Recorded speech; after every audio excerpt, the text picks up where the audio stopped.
This summer, Emma and I had the opportunity to visit Switzerland and take in the natural beauty of the Swiss Alps. We rented a car and drove to our first stop, which was the small mountain town of Stoos. We reached the town via the steepest funicular in the world, and when you get to the top, you are dropped off in the small village surrounded by green mountains. We stayed in the hotel at the top of the funicular, and needless to say, it had the best view we have ever seen from a hotel room.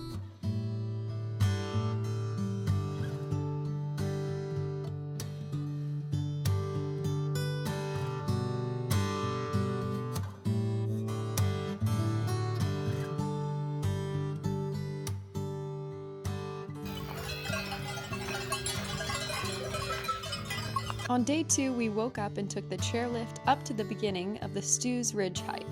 This hike takes you along the mountain ridge for 2.8 miles while you look out over the beautiful blue lakes and lush green mountains.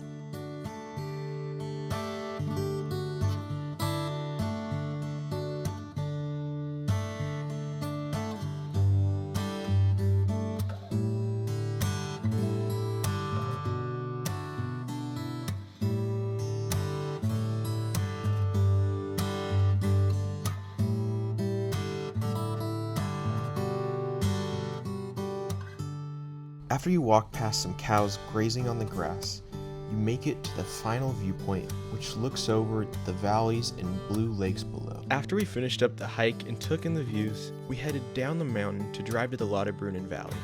On our way, we stopped in the lakeside town of Iselswald that is nestled on Lake Brienz to walk around and watch the rain fall on the lake.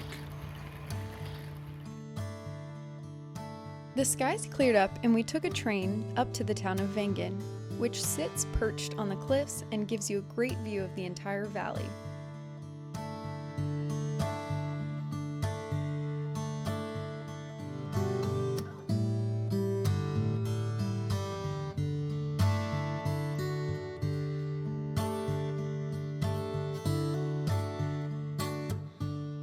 We started the next morning by heading up to the town on the opposite side of the valley called Murren.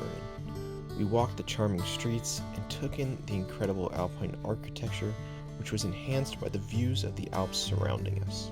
We then took this path down to the nearby town of Gimmelwald, which ran along the mountainside and gave us breathtaking views.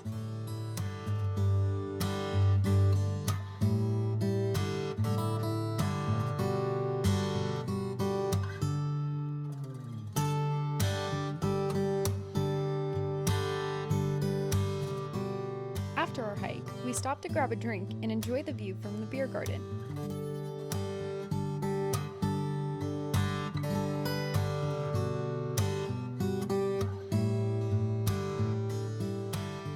On day 4, we woke up and took a cable car up to this viewpoint called Mannlichen, which gives you a 360-degree view of the valleys and mountains around the Jungfrau region. Here, you can see the entire Lauterbrunnen Valley, and as you turn, you see the towering peaks of the Monk, Jungfrau, and Eiger mountains. On the other side of the viewpoint is the Grindelwald Valley, where we were headed for the day. Finally, looking north, you get breathtaking views of Interlaken and the surrounding area. Once in Grindelwald, we took a gondola up to Grindelwald First, from where we started our hike up to Backalpsee, which is an alpine lake. When we made it to the lake, we decided to go for a swim, and the water was cold enough to take our breaths away, but it was more than worth it.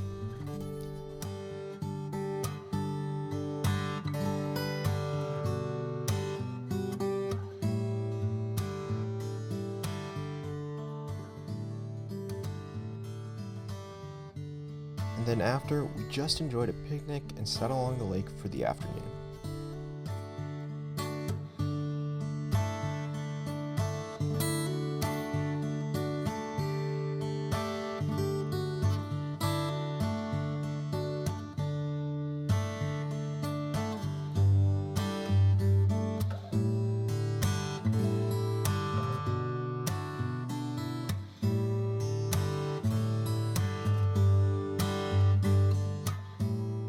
On day 5, we left the Jungfrau region and headed for Zermatt. On the way there, we made a couple of stops, the first being Blausee, perhaps one of my favorite sights of the whole trip. Flaussee features crystal clear water set against vivid green trees. We then stopped for another hike which took us up to Osenschense, which is another one of Switzerland's beautiful mountain lakes.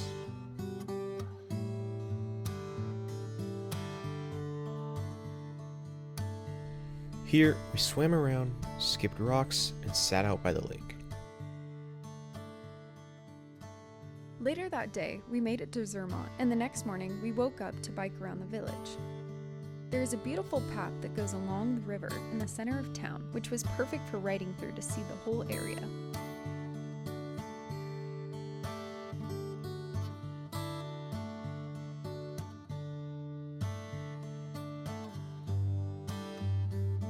We made our way up to this great viewpoint where you can see the entire village, as well as the famous Matterhorn that looks over the whole town. The final stop of our trip to Switzerland was Appenzell. This town and the surrounding area are full of Swiss countryside charm. Our final activity was one last hike up to, you guessed it, another alpine lake called Swiss Alps. The trail takes you back up into the mountains and pops you out at what might be our favorite lake of the whole trip.